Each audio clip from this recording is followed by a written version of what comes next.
Yeah. In this interest rate futures, we are typically looking at a couple of terms before we get into the calculations and all. Couple of terminologies need to be comfortable with. One is the day count conventions. See, these all will come into picture, especially when I am doing a sell off of my bonds in the middle. I have purchased a bond. I want to sell it off probably in the middle before the maturity period. There are a lot of bonds that are traded also. We have seen in the list. So I want to sell off the bond somewhere in the middle. If I have to sell off the bond, let's say the bond is purchased on 1st Jan, the coupon is being paid on 1st July, right? And I am thinking of selling off the bond on 1st September. I want to sell off. So the next coupon will be paid on 1st Jan. This is the flow. Now I am thinking of selling off the bond on 1st September itself. Now the logic is, if I sell off on 1st September, the other party who has purchased it, he will receive the coupon, the next coupon, the coupon that is going to be declared on 1st Jan. He would be the recipient of that. I would not be the recipient, right? But if you look at it in slightly more detail, for this 4 months of holding, he is receiving the entire coupon, whatever is getting declared. But the 2 months of holding here, I am not receiving any coupon here, because coupon is an amount that goes to the owner, and directly he is the owner. The new guy is the owner, so he will receive the entire coupon. So what we are simply saying is, if at all I have to sell off the bond today, I should add up this interest also for this 2 period. Whatever I am supposed to receive as an interest for this 2-month period, I should add it up, put it as a part of the selling price. If see, that's the only way I will get the coupon worth of this too, because once the other party is purchasing the bond, he will receive the entire coupon. But logically speaking, I should receive the half of the coupon, or at least 2 months worth of the coupon, because I have held it for that many months. Or assume that you have sold it on 15th December. Even then also the other party only will receive the coupon. Just by holding it for 15 days, he should not be eligible to receive the entire coupon. So that is where what we are saying is, you will try to find out the interest which is accumulated between the last coupon payment date and the settlement date. Today we are settling it off. So if I am trying to find out the coupon between the last coupon date, if I am trying to find out that worth of the coupon between the last coupon date and the date on which I am selling off the bond, because that much of coupon should come to me. That is what we are calling as accrued interest. The interest which got accrued but not yet paid. It will be paid only on 1st Jan. But I am disposing it out before 1st Jan. So that portion of the interest which was not paid but it came up is what we are calling as accrued interest. And simply what we are saying is, whatever is that accrued interest, there are different ways of computing the accrued interest using the various day count conventions. Logically speaking, what is that we have to put? Number of days. See, when I say, probably if I am saying, I am saying 2 months. 2 months is what I have accumulated out of the 6 months. So I may say the accrued interest is simply, if the interest is $6, if the coupon is $6, then probably I am saying 6 into 2 by 6, which is $2 belong to me. So what are we saying in computation of the accrued interest? number of days from the last coupon payment date to the total number of days between the two coupon payment dates. That is what is the time period that I would be entitled to receive. Now, that numerator and denominator, number of days from the last coupon to settlement, divided by the number of days between two coupon. Different instruments compute those two things in different, that computation of the number of days is done differently by different instruments.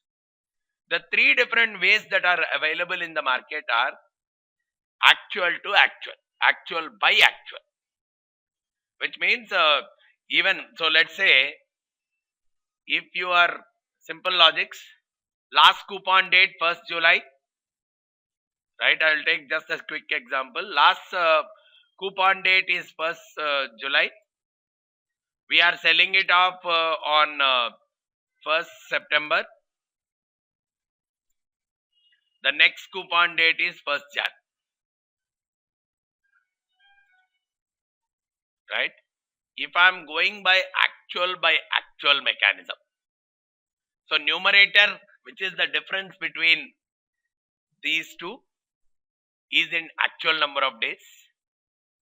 The denominator, which is the difference between these two, is also in actual number of days. So what is my number of days here? Probably this minus this is the actual number of days of the numerator, and this minus this is the actual number of days of the denominator. Some 0.336, whatever is the coupon, into 0.3369 belongs to me, because actual number of days between the settlement period and the last coupon payment date divided by the actual number of days between the two coupon payment dates. That is what is the percentage of amount that gets as accrued interest for the person who is settling it off in the middle. The second convention, this is what is the computation that is typically applicable with treasury bonds. Now, the other convention that is present is a 30 by 360 convention, which is for a municipal bonds and corporate bonds. What are we saying in that case? Find out the completed months. So, every first is 1 month, irrespective of 30 days, 31 days, whatever it is. Every first or every same date is a 1 month. So, because you have taken the 1st July, 1st August is 1 month. It's like 30 days, whether it is 31 or 29, it doesn't matter. It's 1 month. It's taken as 30 days. One completed month is taken as 30 days. So, 1st July when you are starting, 1st August is some 30 days. 1st September is another 30. So, 60. So, your settlement is happening in 60 days. So, it is taken in terms of month and part of it. So, it's simply in that convention it goes as 60 by 180. Because the 1st Jan is taken as 6 months. The first is 30 days. Any same date repeating, it's taken as 30 days. So probably if it had settled on 3rd September instead of 1st September, you would take it as 62 days. 60 days up to 1st September, we won't count how many exact days. One same date repeating is 30 days over. Another time it repeats, another 30 days over. Apart from that, any excess comes, you just add up those days. So here we are saying in this convention, I'll get only 0.333 worth. Whereas the third convention is actual by 360. So denominator is computed in terms of months. So in this case, my denominator is 180 only. But the numerator is actuals. Numerator is actuals, which is the difference between these two, divided by denominator, which is 180. So this comes out as 0.344. So these are the three conventions that are available to compute your accrued interest. So different kinds of instruments, they use different formulas. So basically the treasury bonds use actual by actual. Corporate and municipal bonds, they use 30 by 360. And treasury bills, they use actual by 360 kind of mechanism for computing your rates, right? So based on this, you can very well find out. Now probably look at this example. If the discount rate is 6%, find the price of a 90-day maturity treasury bill. So the treasury bill discount rate always goes because of the actual by 360. What is it we are saying? So let's say in this case, some 90 days by 360 days. For this 90 days by 360 days, so if the discount rate is 6%, means for 360 days it is 6%. So for 90 days it is 90 by 360, which is 1.5% is the discount. 1.5% is the discount, means what should be the price? 98.5. If the face value is 100, I am giving a 1.5% discount on the top of it. So the selling price is 98.5%. So now if you want to find out what is the return, right? He is asking, find the price of a 90-day maturity treasury bill. The price is 98.5 for it. Because the discount rate is 6, means for 1 year the rate is 6%. But because it is priced as actual by 360, for 90-day holding, the interest rate will be 1.5%. The discount rate will be 1.5%. Discount rate is 1.5%, means from the face value you are giving a discount of 1.5%, which means the selling price becomes $98.5. Now what is, but on maturity you are going to get 100. So what is your return? Return is always the benefit by purchase price. The benefit by purchase price into 100 is what is your actual return that you are getting on the treasury bill. But this is for again for a quarter or for 90 days. You find out for the entire 365 days. Because if you have to annualize it, you will find it for a 365-day period itself. Now that is where they use the terms called clean and dirty price for the bond. Dirty price is especially when you are including the accrued interest also into your price. When apart from the coupon price, if you are also adding up the accrued interest and then doing the pricing, we call it as a dirty price. Whereas the typical quoting will be based on the clean price itself, which does not include the accrued interest. So as a seller, when I am settling it off today, I will add up that accrued price also, and that would be the selling price from my side. The trading price typically will include the accrued interest also, but the quoted price that is there, it does not include the accrued interest for the period. So that is why we call them as clean price versus the dirty price. And one more thing we have to be clear in this bonds examples is the quotations typically happen in the 30 seconds. So if someone is saying 101 hash 05, this is the typical way the quotation comes up. What does that mean is the price is 101 plus 5 by 32. So 101 hash 16, it is same as 101.5. 101 plus 16 by 32. It's always quoted as relative to 100 plus some 30 seconds. So if it is 31 by 32, hash 31 if it is there, then it is like 31 by 32. So probably the pricing would be that. So sometimes whenever we see, in most of the cases we may see a quotation like this, which is nothing but you have to take it as 101 plus 16 by 32, taking it to 101.5. And whenever we are talking about a dirty price, we are taking a clean price plus the accrued interest. So even if one is given, you should be able to find out the other. And accrued interest, depending on what kind of instrument he is giving. If he has given it, if he has mentioned it as a treasury bond, you will take it as actual to actual. If he has given as a municipal or a corporate bond, you will take it as 30 by 360. And if he has given as a treasury bill or any other money market instrument, you will take it as actual by 360 kind of a mechanism. Using these three, you will find out the accrued interest. And that accrued interest you add up to the quoted price. That is where we are arriving at the dirty price, which is the actual price we are trying to sell off that particular bond. Now, this is the most important aspect, especially with the treasury bond futures. This is the requirement of the exchange in terms of the futures contract. Any non-callable government bond with more than 15 years to maturity on the first date of the delivery month. So there could be a 15-year maturity, 16-year maturity, 20-year maturity. There are so many such bonds available in the market.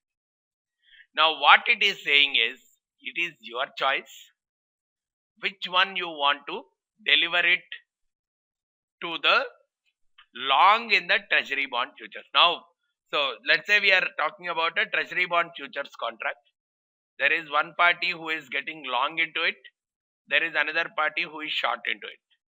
So the long guy is planning to buy the bond, let's say after 1 year.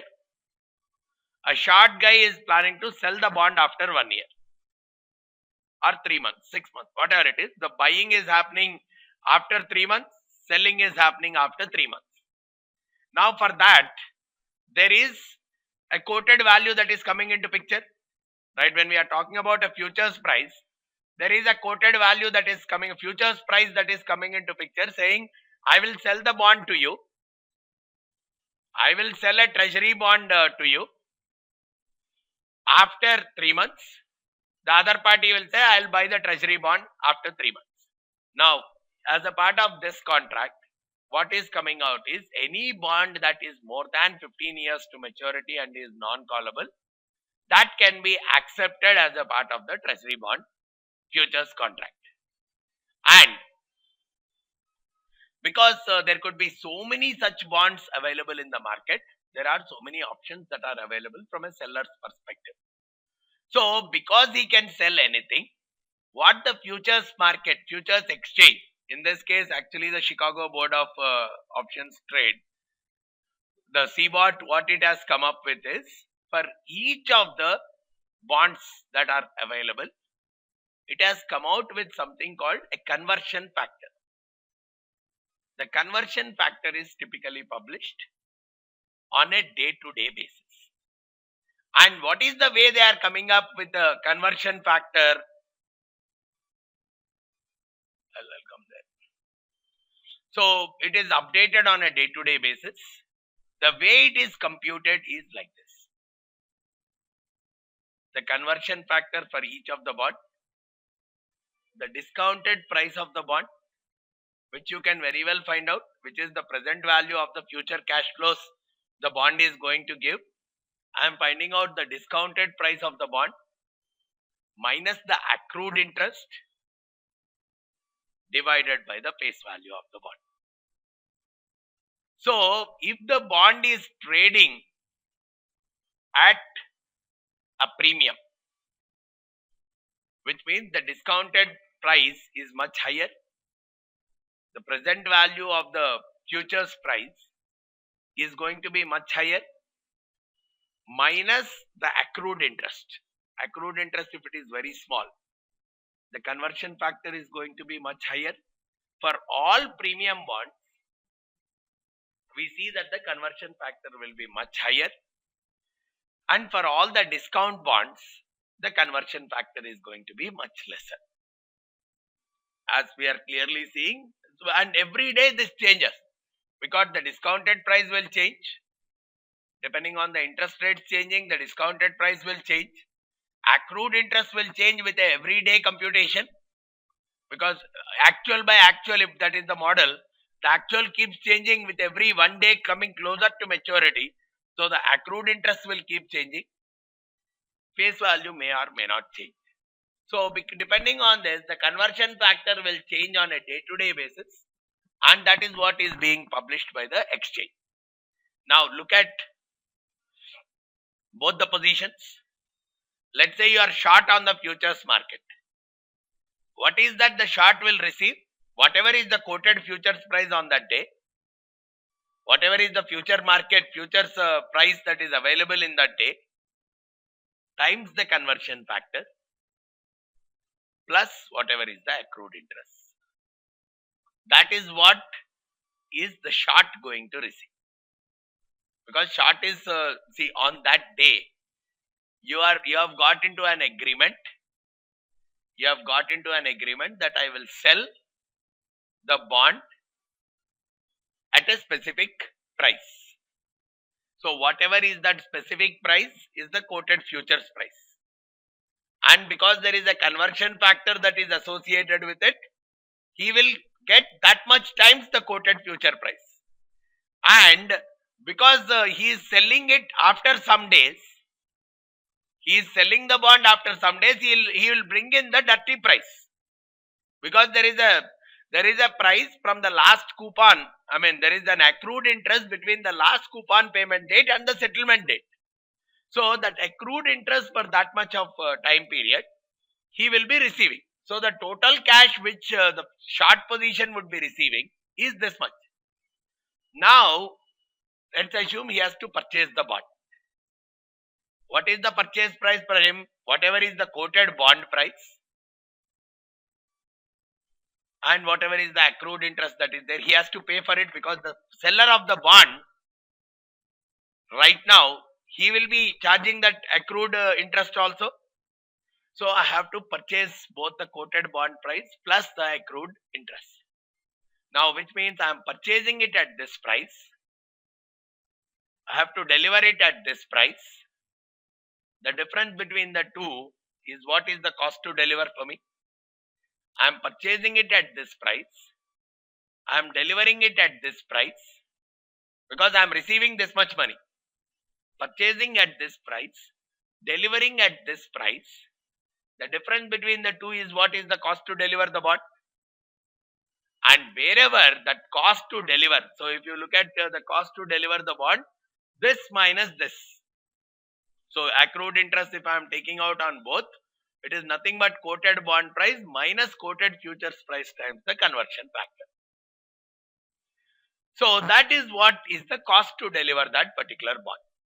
So the lesser the cost to deliver is, wherever, if it is negative, fine. Even if it is positive, the lesser the positive it is, that is what is costing me right now. That is what is the minimum cost that is associated with me to deliver that specific bond. So on the delivery date, I can choose which bond is the cheapest to deliver, and I will deliver that particular bond. Now look at this example. It gives us a much better clarity altogether.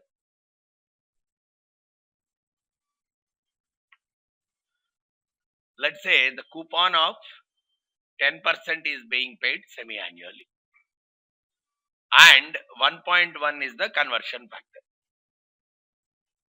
and the quoted bond price is 100. The next coupon is going to be paid in 90 days, and the overall 180 days is between the two coupon dates, which means 3 months has already elapsed and 3 months is there for the next coupon. Assume that the risk-free rate of return is 3%, and I am entering into a futures contract that I will deliver the bond after 180 days. So as a seller, now look at the position. As a seller, I am saying that I will deliver the bond after 180 days. I will deliver the bond after 180 days. Now, what are the things that are there? Today,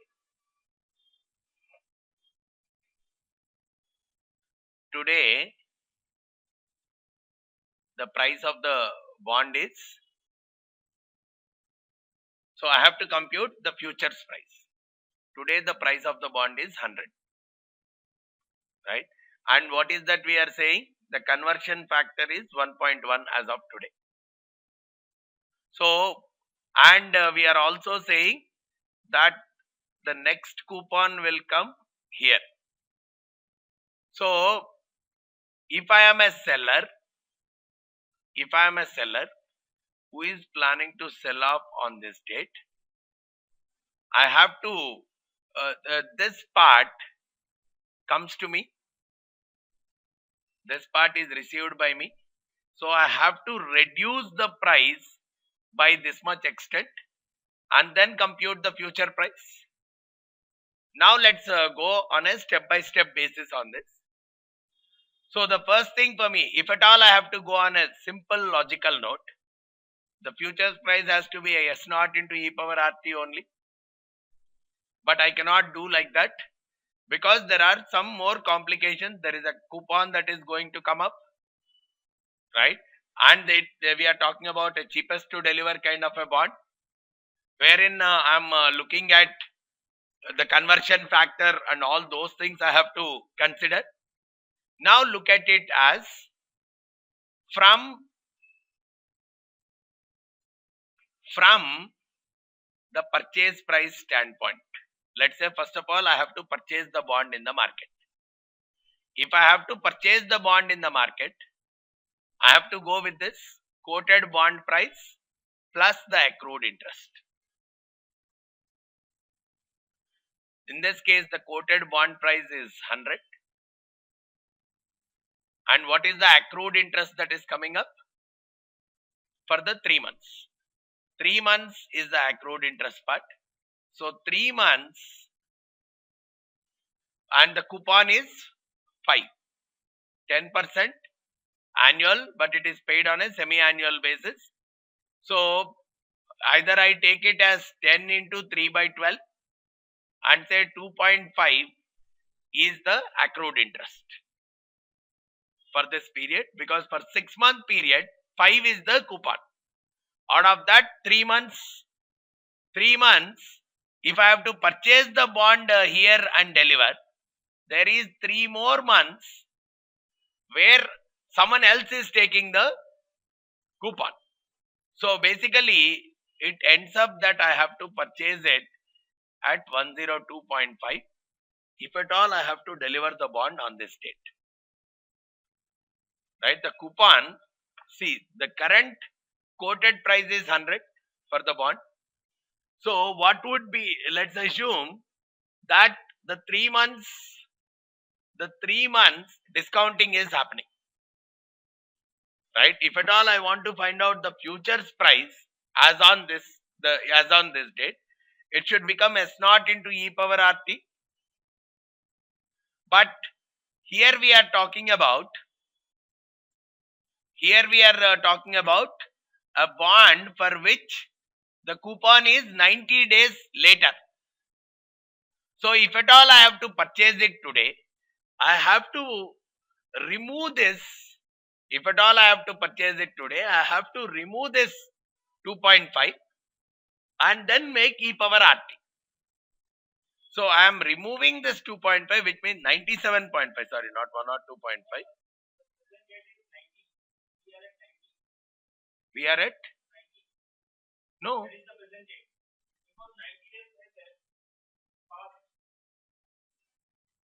See, the 90 days for the next coupon.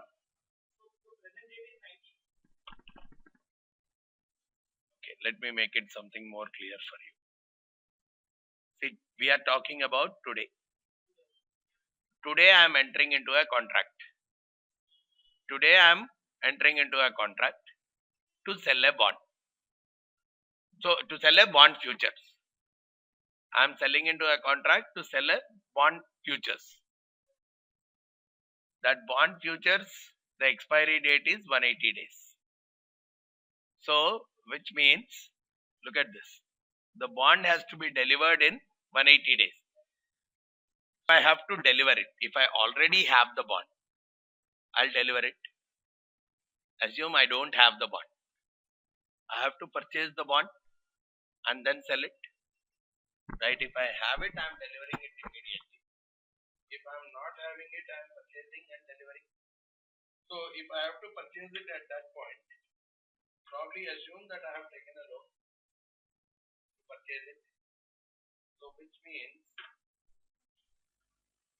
today the quoted bond price is 100.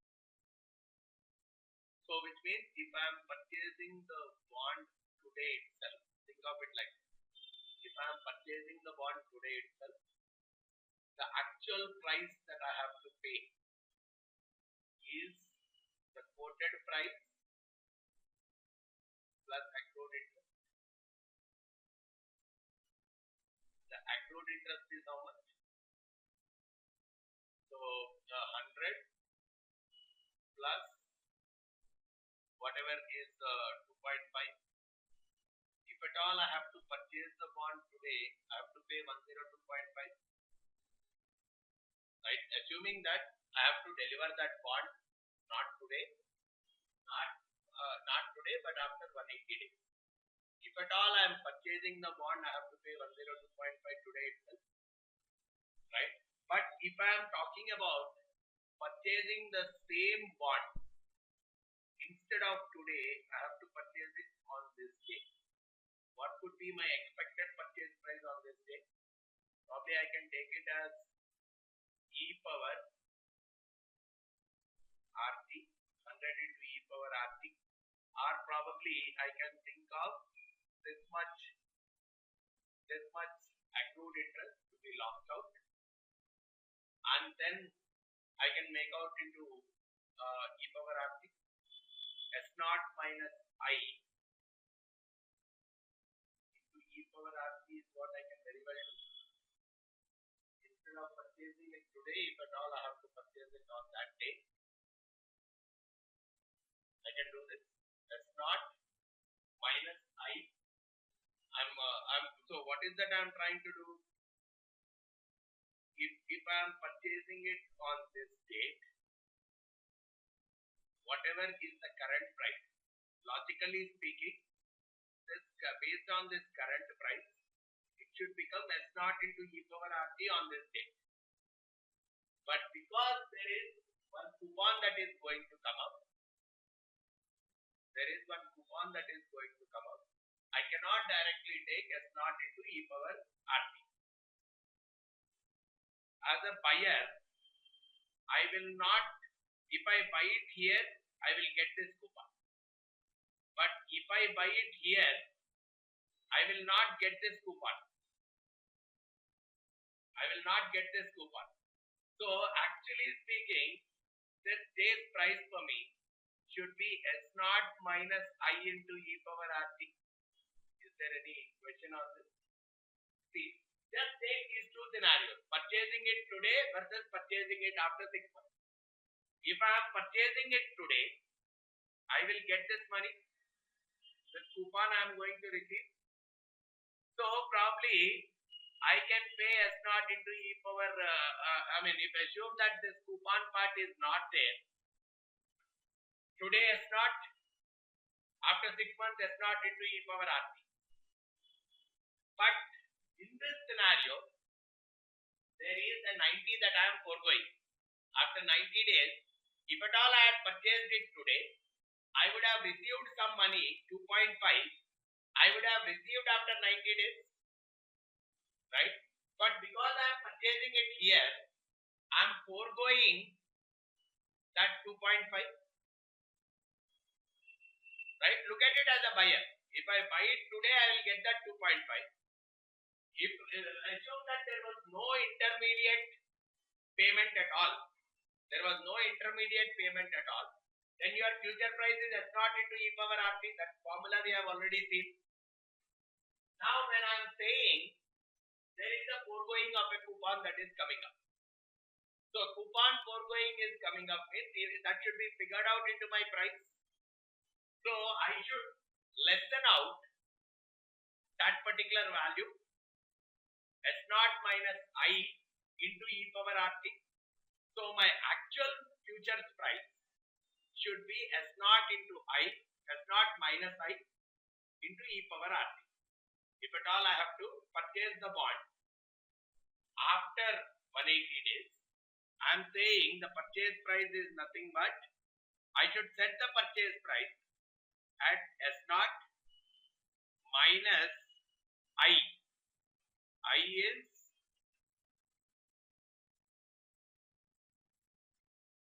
e power r t.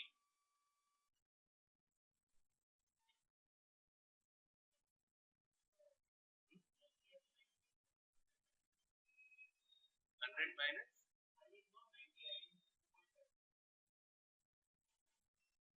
100 minus 100 minus 2.5 by e power r. Right? So logically speaking, S naught minus I into e power rt. That should be my futures price. Right? If at all I am going to purchase it, it's using the same basic formula. If at all I have to purchase it not on this day but on this day, it should be 97.5. Now, there is one more catch here. The 100 is the quoted price. It's not the actual price. So I have to find out the actual price first of all there. Instead of doing 100 minus I into e power rt, instead of 100 it should be something else. What is that something else? It should be 102.5. Because I should take the dirty price there. The quoted price is 100. The dirty price is 102.5 because the accrued interest for 3 months is coming out to 2.5. So I should not take 100 minus I into e power rt. I have to take 102 minus 102.5 minus I into e power rt. That point is clear? Because that one, the quoted price is 100. You have to be just seeing quoted price is clean price. But all the payments, I am doing it based on the dirty price. Okay, let's assume that this is the price which you are going to purchase it on that day. Now you have to sell it off. Right? When you are selling it off, you have to receive the accrued interest for you have to let's say we are selling it off on this day. What is that that bond which you are purchased? That bond which you have purchased, it contains the accrued interest of these 3 months also. Right? You have purchased it by paying the accrued interest of that part. So what is the accrued interest for that part? 2.5. So you have to add up that accrued interest also when you are a seller. See, when you are a buyer, you have removed that accrued interest and you have done the pricing. When you are a seller, you have to add up that accrued interest to do your pricing. So let's say that 2.5 is the accrued interest which is coming up, which should get accumulated as a part of your pricing. So when you are selling it on that day, it should be sold at something like this, which means now because you have a conversion factor, you are even discounting this by 1.1, which means the today's futures price for you should be the quoted futures price should be around 90.92. See, all we are making the scene is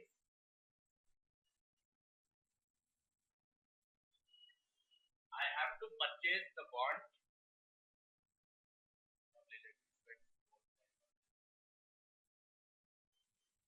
So there are only 3 things for us here. This is today.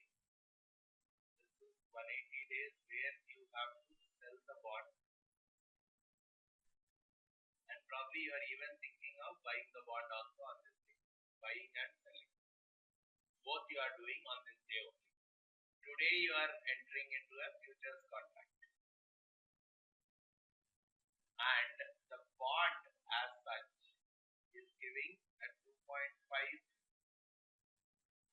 coupon on this day, and probably another 2.5 coupon would have been given on this day.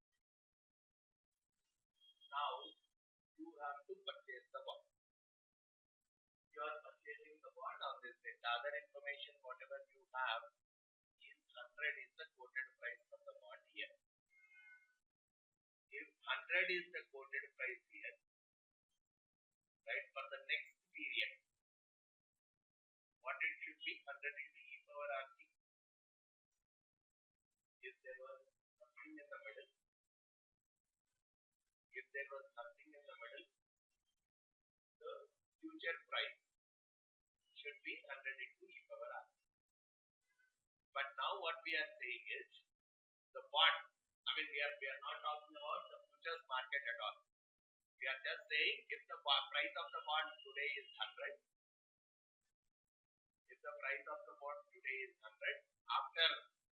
after 6 more months, it should be 100 into e power r.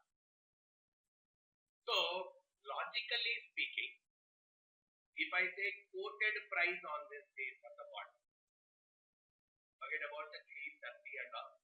If at all I have to go for the quoted price for the bond on this day, it should be 100 into e power RT only. Fine with that?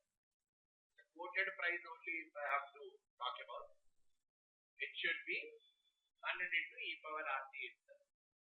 So if I am simply going with 100 into e power RT,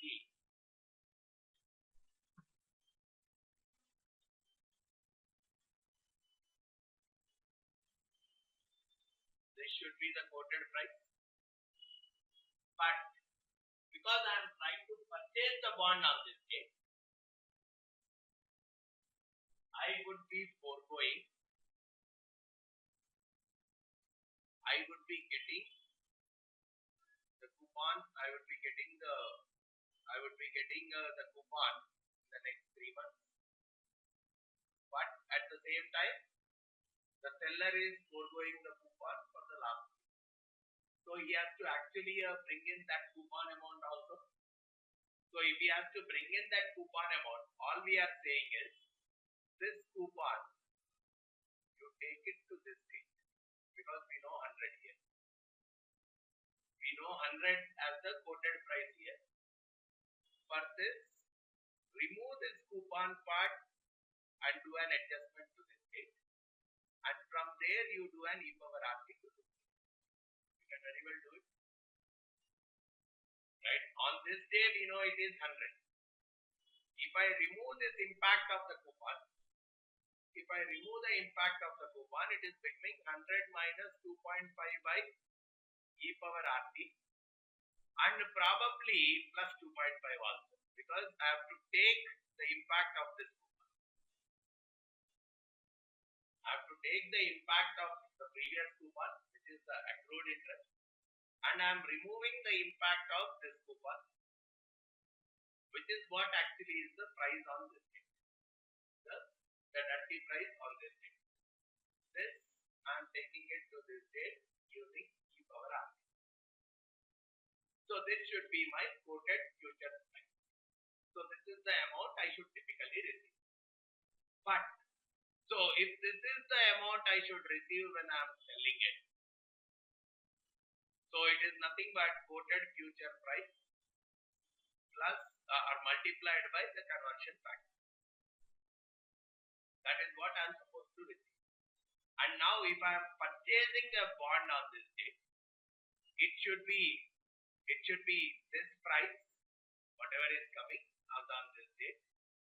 But at the same time, it should also contain, if I am purchasing it, I have to discount for whatever the last coupon amount that I am having.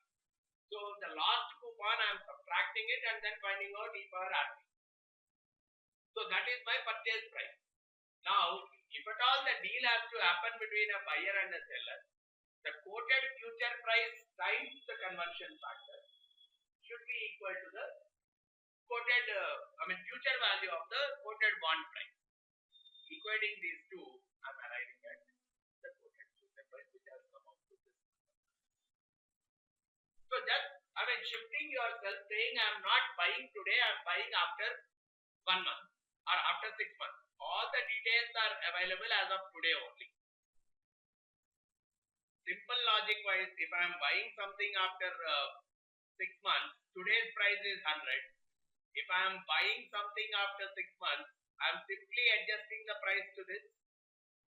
Today's price is directly getting adjusted. Forget about all historical. Today's price is directly getting adjusted to this 100 minus 2.5 by e power RT. So 100 minus 2.5 by e power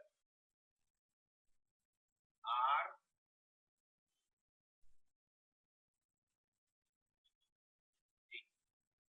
So directly coming out that the price should be 97.53.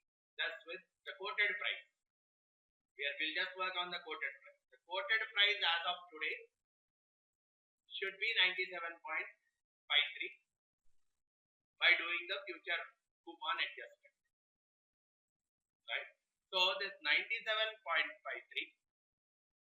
after 6 months. That is what should be the future price. If I have to purchase the bond in future versus buying it today, F0 into F0 minus I into e power RT. So I should be able to purchase the bond. I should be able to purchase the bond at this price.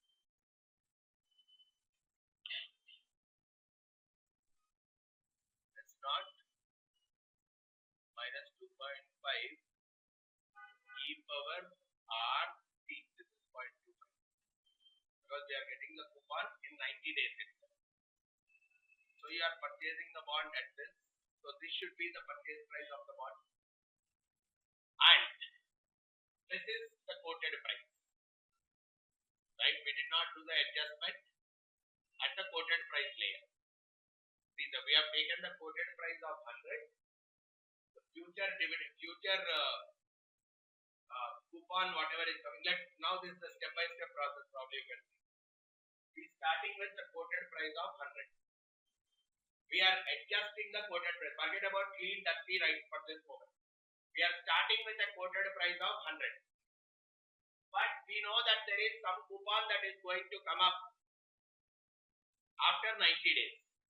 So as per our pricing formula itself, we know that if at all there is some intermediate cash flow that is going to come in the middle, the pricing is S0 minus I into e power RT. That is the no arbitrage kind of a pricing.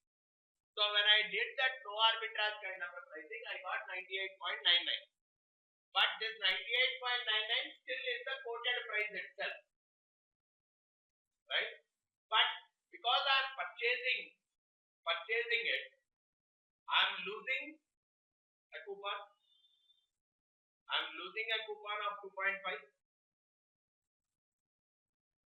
So the accrued interest is something which I am losing out because I am purchasing it. So logically speaking, I should purchase it. I should purchase it for cheaper than for 2.5 lesser because the quoted price is that. And as a buyer, if I am looking at it, I am losing out on that coupon of 2.5. So for a buyer, the coupon, from a seller standpoint, seller is losing out the 2.5 coupon. He is losing out the coupon for 2.5. So he has to add that as a part of the purchase price. So if the seller is adding and if I am purchasing it at that, so basically for this 98.99, it's as good as I am losing it here, I am gaining it here. So both are getting neutralized for me. So basically the 98.99 looks like it should be the future price for me if it has to be a complete no arbitrage scenario. But there is a conversion factor that is associated with it. So because I will get it as quoted future price, so look at the formula. We are simply saying quoted bond price minus the quoted future price into conversion factor. We are saying that our quoted bond price should be 98.99 on that day. The quoted bond price should be 98.99. And we are saying that we don't know quoted future price as of today. And the conversion factor we are saying is 1.1. Assuming that there is no cost to deliver here. What should be the theoretical price of the future?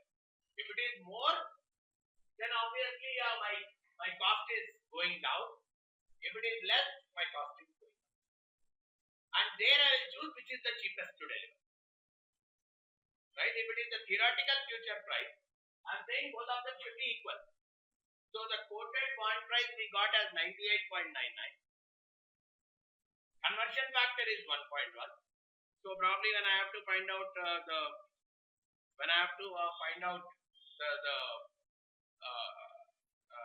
quoted future price, I'm just dividing this by this, which is giving me that 89.99 should be my quoted future price. Because we are simply going with quoted bond price equal to quoted future price